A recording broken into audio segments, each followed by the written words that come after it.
일요일 사도신경으로 신앙 고백하겠습니다. 전능하사 천지를 만드신 하나님 아버지를 내가 믿사오며 그 외아들 우리 주 예수 그리스도를 믿사오니 이는 성령으로 잉태하사 동정녀 마리아에게 나시고 본디오 빌라도에게 고난을 받으사 십자가에 못 박혀 죽으시고 장사한 지 사흘 만에 죽은 자 가운데서 다시 살아나시며 하늘에 오르사 전능하신 하나님 우편에 앉아 계시다가 저리로서 산 자와 죽은 자를 심판하러 오시리라. 성령을 믿사오며 거룩한 공회와 성도가 서로 교통하는 것과 죄를 사하여 주시는 것과 몸이 다시 사는 것과 영원히 사는 것을 믿사옵나이다. 아멘. 우리 찬송가 549장 찬양드립니다. 549장 찬양드리겠습니다.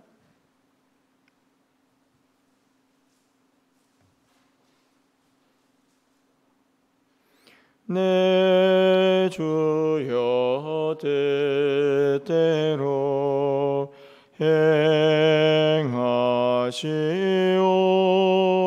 행하시옵소서. 온 몸과 영혼을 다 주께 드리니 이 세상 고락한 주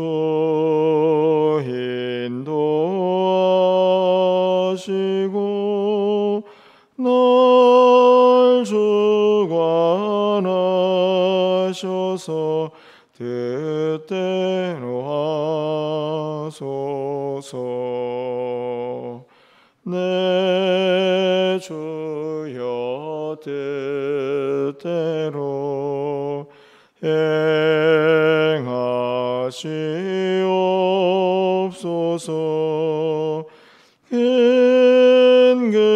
근심 중에도 낙심케 마소서.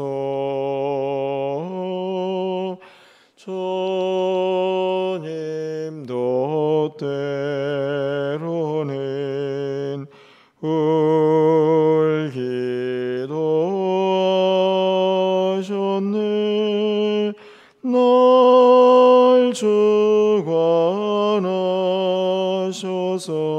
뜻대로 하소서. 내 주여 뜻대로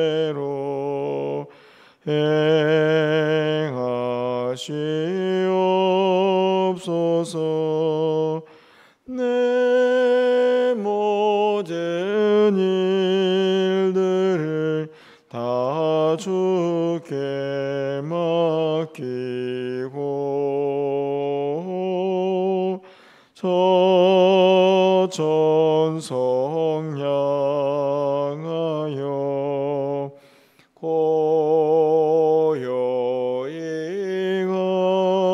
가리니 살든지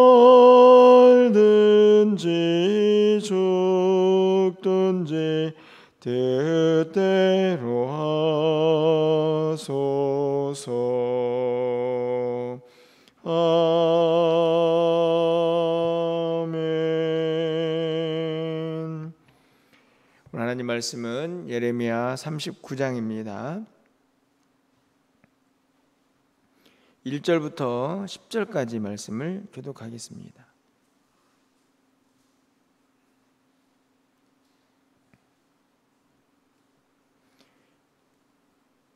예레미야 39장 1절부터 10절까지 말씀을 한 절씩 교독하고 마지막 10절은 함께 읽겠습니다.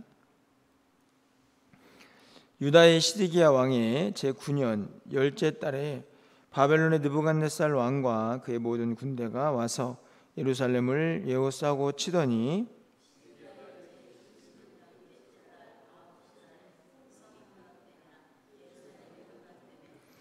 바벨론 왕의 모든 고관이 나타나 중문에 앉으니 곧 네르가살레셀과 삼가 네부와 내시장 살스김이니 네르갈 살레살인 궁중 장관이며 바벨론 왕의 나머지 고관들도 있더라.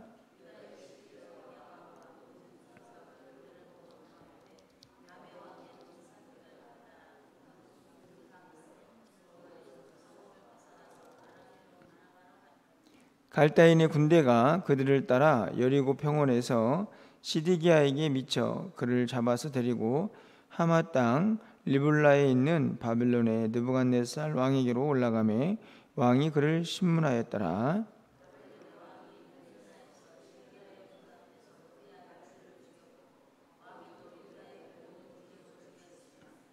왕이 또 시드기야의 눈을 빼게 하고 바벨론을 옮기려고 사슬로 결박하였더라.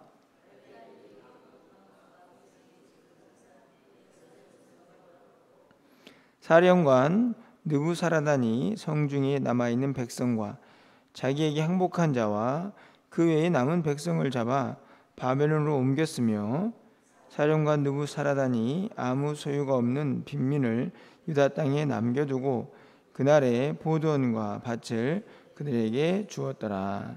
아멘. 7월 또 마지막 주일을 또 맞이했습니다. 또 새로운 한 주간이 시작되는 주일이기도 한데 예배를 통해서 또 하나님께서 예배하신 은혜가 또 우리의 심령 가득히 또 넘쳐나고 또 이 한 주간도 그 은혜로 또 승리하며 살아갈 수 있는 또 우리 모두가 되기를 또 소망해 봅니다. 39장 이제 오늘 말씀을 봅니다. 우리가 이미 읽어서 알고 있지만 성경이 시간 순서에 따라서 차근차근 기록된 것은 아니다라는 사실을 우리가 예레미야를 통해서도 보게 됩니다. 여러분들이 그것들을 유념해서 말씀을 좀 읽었으면 좋겠고요. 오늘 본문은 이제 드디어 안타깝지만 예루살렘이 이제 멸망하는 전체적으로는 이제 남유다가 멸망하는 모습이죠. 약 1년 반의 이제 포위, 바벨론 왕이 예루살렘을 포위를 하고 중간에 잠깐 그 포위를 풀기도 하지만 결정적으로 1년 반 정도가 지나서 이 예루살렘이 멸망하는 내용을 오늘 39장이 기록을 하고 있습니다. 매일 성경은 18절까지 읽어야 하는데 내용이 좀 많아서 10절까지만 읽었는데요. 오늘 본문에 보면 크게 이제 세 부류의 모습들이 이제 멸망의 시기에 그 즈음에 기록이 되어 있는 것을 보게 됩니다. 먼저 우리가 읽었던 1절부터 10절까지 말씀, 첫 번째 무리인데 거기에는 시드기야 왕과 또 백성들의 모습이 이제 기록이 되어 있는데요. 이제 성이 함락이 됩니다. 그러니까 어떻게 했을까요? 그곳에 머물러 있을 수 없으니까 샘문을 이제 통해서 왕과 백성들, 이제 고관들이 도망을 치게 되는데 다 도망을 치지 못하고 이제 바벨론의 왕에 잡히게 됩니다. 6절 말씀에 보니까 바벨론의 왕이 림나에서 시드기야의 눈앞에서 그의 아들들을 죽였고 왕이 또 유다의 모든 귀족을 죽였으며, 안타깝지만 시드기야의 왕자들과 그리고 또 유다의 여러 귀족들이 바벨론 왕에게 죽임을 당하고 있습니다. 시드기야 왕은 어떻습니까? 7절 말씀에 보니까 왕이 또 시드기야의 눈을 빼게 하고 바벨론으로 옮기려고 사슬로 결박하였더라. 눈이 빠지고 또 쇠사슬에 결박을 당한 이제 안타까운 왕의 모습입니다. 8절 말씀을 보면 갈대아인들이 왕궁과 백성의 집을 불사르며 예루살렘 성벽을 헐고, 그렇게 이제 백성들이 포로 잡히고 죽음을 당하고 왕도 엄청난 이제 고통을 당하는 그것으로 끝나는 게 아니라 집도 왕궁도 예루살렘 성벽도 무너져가는 그런 안타까운 모습이 오늘 10절까지 기록이 되어 있습니다. 우리가 이제 본문을 읽으면서 한 가지 생각해야 할 것은, 안타깝다. 어떻게 하나님의 백성에게 이런 일이 일어났을까? 이런 생각만이 아니고 궁극적으로 이 일이 왜 일어났는가를 우리가 잊어서는 안 되는 것이죠. 여러분, 왜 이렇게 비참한 최후가 그 백성들과 왕에게 임하고 있는 것입니까? 그 이유는 다른 데 있지 않습니다. 그렇게 오랫동안 하나님을 떠나는 백성들을 향해서 하나님께서 여러 차례 선지자들을 보내어서 또 깨우치고 또 말씀하시고 제발 좀 돌아와라, 그렇게 권면했지만 결국 그 백성들이 돌아오지 않았습니다. 마지막 하나님의 심판이 오늘 본문에 기록이 되어 있는 것이죠. 아프지만 바벨론의 멍에를 매야 한다는 하나님의 뜻이 그분의 주권 속에서 이루어집니다. 좀 더 넓은 시야로 보면 바벨론도 지금은 승승장구해서 이스라엘도 그 주변 지역도 그렇게 함락하고 있지만 그 또한 역사의 주관자가 되시는 하나님의 허락이 있었기 때문에 가능한 것이죠. 저는 우리가 먼저 1절부터 10절까지 말씀에서 역사의 주관자가 되시는 하나님의 손길이 바벨론을 들어서 예루살렘을, 남유다를 멸망시키는 하나님의 뜻으로 그렇게 이루어지고 있는 것을 보아야 한다고 생각합니다. 단순히 이스라엘 백성들이 참 안타깝다, 왕이 너무 비참하구나, 이게 끝이 아니고 그 너머에 있는 하나님의 주권, 하나님의 섭리, 역사의 주인이 되시는 하나님의 뜻을 발견할 수가 있어야 한다 하는 것이죠. 그 시야가 열려지면 이후에 나와 있는 11절부터 14절까지 예레미야에게 행한 일들, 15절부터 18절까지 에벤멜렉이라고 하는 사람에게 행한 일들이 어떻게 이루어졌는가를 우리가 이해할 수가 있습니다. 여러분, 두 번째 인물인데요, 예레미야입니다. 11절부터 14절까지 기록이 되어 있는데, 이제 예레미야도 나라가 망했기 때문에 어쩔 수 없이 바벨론 왕 앞에 서게 되는데, 그 왕이 예레미야에 대해서 무슨 이야기를 합니까? 12절 말씀을 가서 보면, 그를 데려다가 선대하고 해하지 말며 그가 내게 말한 대로 행하라. 사령관에게 하는 이야기인데, 이 구절을 잘 보시면 데려다가 선대하고 해하지 말고 예레미야가 말한 대로 해주라, 이렇게 기록이 되어 있습니다. 그래서 14절 말씀에 보니까 아예 이제 감옥에서 꺼내가지고 백성들 가운데 살게 하죠. 이 말씀을 보면 참 희한하다는 생각이 듭니다. 이 남유다에서는요, 예레미야를 좋아하는 사람이 별로 없었던 것 같습니다. 그렇죠? 고관들도 어떻게 해서든지 하나님의 진리의 말씀을 전하는 예레미야를 죽이고 싶어 했고, 그 과정에서 왕들은 중심을 잡지 못하고 이리저리 눈치를 보거나 결국에는 왕을 예레미야를 이제 들에 가두기도 하는 그런 일들이 계속되는데, 바벨론은 동족도 아니고 이방인 아닙니까? 이방 나라의 왕이 하나님 나라의 선지자를 더 선대하는 그런 모습이 기록이 되어 있습니다. 여러분이 생각하기에는 이 일이 왜 일어났을까요? 어떻게 생각하십니까? 그냥 생각하면 예레미야는 참 세상적인 표현으로 운도 좋네, 이렇게 말씀을 하실지도 모르겠지만 하나님의 뜻이죠. 바벨론 왕의 마음도 움직이셔서 예레미야를 살게 하시는 겁니다. 사명의 길을 가야 할 그를 하물며 이방인일지라도 선대하도록 하나님이 베푸신 은혜다, 이렇게 생각을 하게 됩니다. 맨 마지막으로는 15절부터 18절까지 있는 이제 에벤멜렉에 대한 이야기인데요, 이 이야기는 예레미야가 감옥들에 있을 때에 하나님께서 이 에벤멜렉이라는 사람에 대한 예언을 하고 있는 내용입니다. 무슨 내용입니까? 여러분 에벤멜렉이 누군지 혹시 기억이 나십니까?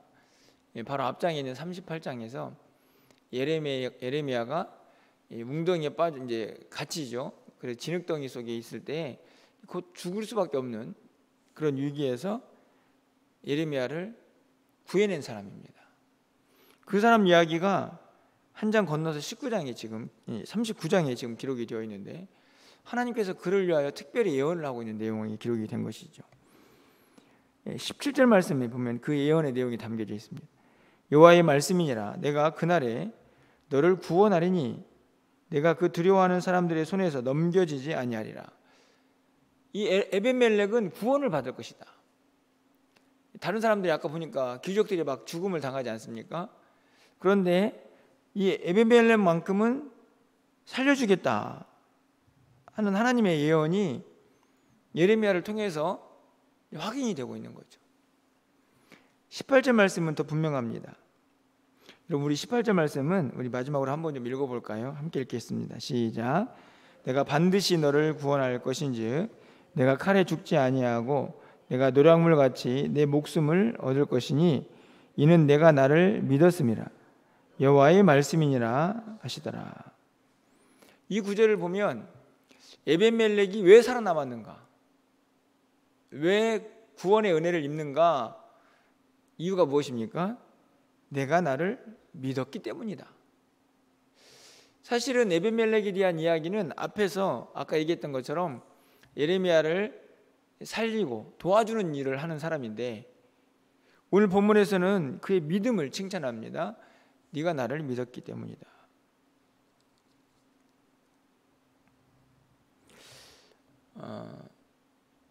어떻게 보면 그렇게 중요해 보이지 않는 사람일 수 있습니다. 그렇죠? 나라가 망해가고 있는 이 한 사람이 뭐가 그렇게 중요한가? 그런데 성경은 분명하게 하나님의 말씀을 선지자를 통해서 이 에벤멜렉이 구원을 받을 거다. 그것은 믿음 때문이다. 이렇게 말씀하고 있죠. 이 또한 무엇을 의미합니까? 단순히 에벤멜렉이 예레미야를 구해줬기 때문에 그 구해준 것에 대한 하나님의 복을 받고 있다. 이렇게 간단히 정리가 되겠지만 그 또한 누구의 뜻입니까? 하나님의 뜻이죠. 갑자기 이런 생각이 듭니다. 우리가 여호수아가 가나안 땅을 점령할 때에 기생 라합의 이야기 아시죠? 정탐꾼을 숨겨졌기 때문에 구원을 받는 사람이죠. 오늘 본문도 마찬가지입니다. 다 망해가고 죽어가는데 내가 너를 살려주겠다. 저는 오늘 본문을 통해서 시드기야와 백성들도 봅니다. 그리고 남유다의 마지막 모습도 봅니다. 바벨론 왕에게 선대받는 이 예레미야도 봅니다. 그리고 하나님의 도우심으로 구원을 받는 에벤멜렉도 봅니다. 하지만 이 모든 이야기에 공통점이 있다면 모두가 다 하나님의 주권과 섭리 속에 있다 하는 것이죠. 저는 이 본문을 보면서요, 우리의 마지막 때도 다르지 않다. 그리고 하나님께서 예수 그리스도 이 땅에 다시 보내셔서 이 땅을 심판하실 때도 마찬가지입니다. 심판할 자는 심판하실 거고 또 구원할 자는 구원하실 거고 은혜를 입을 자는 은혜를 입게 하시겠죠. 오늘 에벤멜렉이 믿음으로 구원을 받았던 것처럼 결국 믿는 자는 구원을 받을 것이고 말씀을 거스르고 불순종한 자들은 마지막 심판을 당하게 될 것입니다. 모두가 다 하나님의 주권 속에서 그분의 뜻에 따라 이루어지는 것이죠. 우리의 마지막 때만 그런 것이 아니고 저는 우리의 매일매일이 그러하다라고 확신합니다. 오늘 하루 여러분이 그냥 여러분 마음대로 사는 것처럼 보이지만 우리가 기억해야 할 것은 여전히 하나님 여러분을 우리 모두를 바라보고 계신다 하는 것이죠. 우리가 일어나고 있는 우리의 모든 삶의 모습들 가운데 물론 우리가 실수도 하고 넘어지기도 합니다. 하지만 우리는 믿음의 눈을 열어서 여전히 하나님의 뜻이 우리 가운데 함께하고 있다는 것을 항상 잊지 말아야 한다 하는 것입니다. 결국 믿고 선을 베풀고 하나님의 뜻대로 행하는 자들은 주의 국류를, 주의 은혜를 반드시 입게 되었다 하는 사실을 오늘 본문이 이 남유다의 멸망당하는 그 상황 속에서도 분명히 선포되고 있다고 저는 믿습니다. 여러분, 이 한 주간도 또 오늘 하루도 여전히 우리와 함께 하시는 하나님의 주권과 섭리를 믿으시면서 그 안에서 하나님을 온전히 예배하고 하나님의 뜻을 구하며 또 이 한 주간을 살아갈 수 있기를 또 간절히 소망해 봅니다.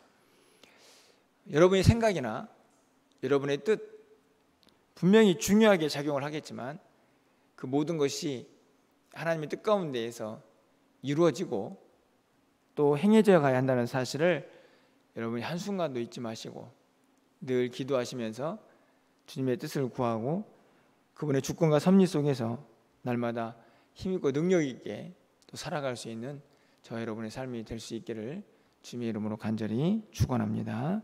기도하겠습니다. 사랑의 하나님, 남유다가 멸망하는 과정 속에서 오늘 세 부류의 사람들의 모습을 봅니다. 시드기야와 그 백성들의 안타까운 죽음과 또 비참한 최후, 그럼에도 불구하고 이방 나라 왕에게 선대함을 받는 예레미야, 그리고 하나님의 뜻에 따라서 그의 믿음대로 구원을 받는 에벤멜렉을 봅니다. 전혀 다른 사람들의 모습인 것처럼 보이지만 이것이 오늘 이 땅을 살고 있는 우리 가운데, 마지막 때를 준비하고 있는 우리 가운데 임하시는 하나님의 주권과 섭리인 것을 다시 한번 고백합니다. 우리 모두가 믿음의 눈을 열어서 오늘 하루 또 이 한 주간 우리 가운데 펼쳐지는 모든 삶의 여정들이 여전히 주님의 뜻과 섭리 속에 있음을 고백하게 하시고 믿게 하시고 하나님의 그 뜻을 이루어가며 살아갈 수 있는 믿음의 사람들이 다 될 수 있도록 주님 도와주시옵소서. 우리에게 믿음을 더해 주시기를 간절히 소망합니다. 내 뜻이 아니라 우리 가운데 우리를 통하여 이루고자 하시는 하나님의 뜻을 이루어가며 살아가는 우리 모두가 되게 하여 주시옵소서. 오늘도 우리가 드린 예배가 하나님의 기쁨이 되기를 원합니다. 형식적인 예배가 되지 않기를 원합니다. 우리의 마음과 뜻과 정성이 온전히 하나님께 드려지는 귀한 예배가 되기를 소망합니다. 그 힘과 능력으로 이 한 주간을 살아낼 수 있는 우리 모두가 되게 하여 주시옵소서. 진행 중인 비전 트립 가운데 함께 하셔서 주의 은혜가 충만하게 임하게 하시고 그곳에서 하나님의 귀한 역사와 또 뜻을 온전히 분별하여 마음속에 품고 돌아올 수 있는 귀한 비전 트립 될 수 있도록 인도하여 주옵소서. 또 이번 주간에 준비되는 우리 중고등부 수련회 가운데 함께 하시고 계속해서 이어지는 주일학교 모든 여름 사역이 하나님의 은혜 가운데 주의 영광만 가득하게 하여 주시옵소서. 사랑하는 성도들의 한 주간의 삶을 붙잡아 주셔서 실족하지 아니하고 무엇을 하든지 간에 하나님께 영광이 되게 하여 주시옵소서. 연약한 자들이 많이 있사오니 하나님께서 긍휼을 베풀어 주셔서 회복되게 하시고 치유되게 하여 주시고 이 좋은 여름철에 영과육이 더욱 강건해질 수 있도록 은혜 위에 은혜를 더하여 주시옵소서. 오늘도 기도하는 사랑하는 성도들의 기도를 하나님께서 들어응답하여 주시고 하나님의 뜻을 온전히 이루어가는 우리 모두가 되기를 간절히 소망하옵고 우리 주 예수 그리스도의 이름으로 기도합나이다. 아멘.